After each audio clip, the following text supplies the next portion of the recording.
Bonjour à tous, nous voici déjà dans ce deuxième dimanche de Pâques, un dimanche inalbis, celle où les nouveaux baptisés venaient avec toute la splendeur de le vêtement blanc une semaine après leur baptême.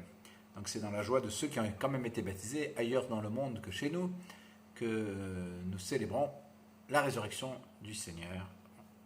C'est aussi le dimanche de la divine miséricorde qui correspond très très bien à cette rencontre entre Jésus et ses disciples au Cénacle qui vient leur donner cette paix qui jaillit de son cœur ouvert sur la croix, mais qui jaillit aussi dans cette rencontre avec saint Thomas dans cet évangile. Vous vous rappelez, Thomas qui disait si je ne mets pas si je ne vois pas dans ses mains la marque des clous, si je ne mets pas la main dans son côté, non, je ne croirai pas. Et 8 jours après, Jésus vient, il se tint au milieu de ses disciples, alors que les portes étaient verrouillées, il leur dit « La paix soit avec vous ». Puis il dit à Thomas « Avance ton doigt ici, vois mes mains, avance ta main, mets-la dans mon côté, cesse d'être incrédule, sois croyant ». Et Thomas lui dit « Mon Seigneur et mon Dieu ».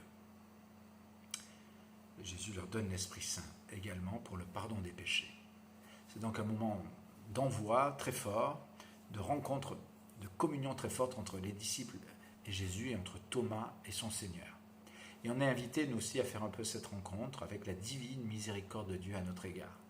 Il ne leur fait aucun reproche, alors qu'ils l'ont tous abandonné, mais il vient leur donner cette paix parce qu'il a donné sa vie pour eux comme il la donne pour nous. Et son cœur est largement ouvert, et c'est ce que nous retrouvons dans cette fête de la Divine Miséricorde que le pape Jean-Paul II a instituée en l'an 2000.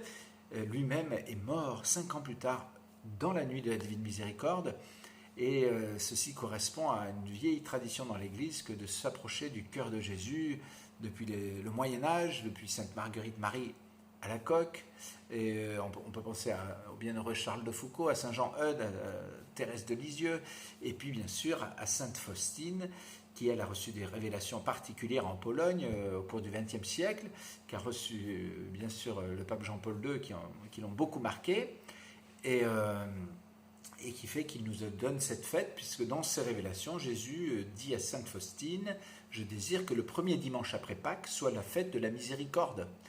La fête de la miséricorde est issue de mes entrailles. En hébreu, entrailles, ça veut dire miséricorde. Miséricorde veut dire entrailles en hébreu.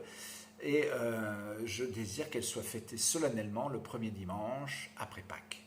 Donc c'est le moment de fêter cette divine miséricorde. Il y a différentes manières. Le chapelet de la divine miséricorde que vous trouvez sur Internet si vous le cherchez. On peut aussi, en ces temps particuliers, nous tourner vers le cœur, le Sacré-Cœur, comme l'a fait souvent la France, notamment à Montmartre, dans des moments de grande difficulté. Se tourner vers le Seigneur pour nous confier à lui avec une infinie confiance, lui ouvrir notre cœur. Il y a cette prière des pères de l'Église qu'on peut reprendre. Je vais prendre l'image de la Divine Miséricorde en même temps. Jésus, j'ai confiance en toi. Et saint Ambroise disait ceci au Seigneur. Abreuve-toi auprès du Christ, car il est la source de vie. Abreuve-toi auprès du Christ, car il est le fleuve dont le torrent réjouit la cité de Dieu. Abreuve-toi auprès du Christ, car il est la paix de Dieu. Abreuve-toi auprès du Christ, car des fleuves d'eau vive jaillissent de son sein. Que ces fleuves d'eau vive jaillissent pour vous en ce dimanche, qu'il nous donne la paix, la force, le pardon, la miséricorde, et qu'il nous accorde le salut pour suivre cette route ensemble et avec tous nos frères en difficulté en ces jours. Que Dieu vous garde. Bonne fête de la Divine Miséricorde. Bonne consécration au Sacré-Cœur de Jésus. Bon dimanche.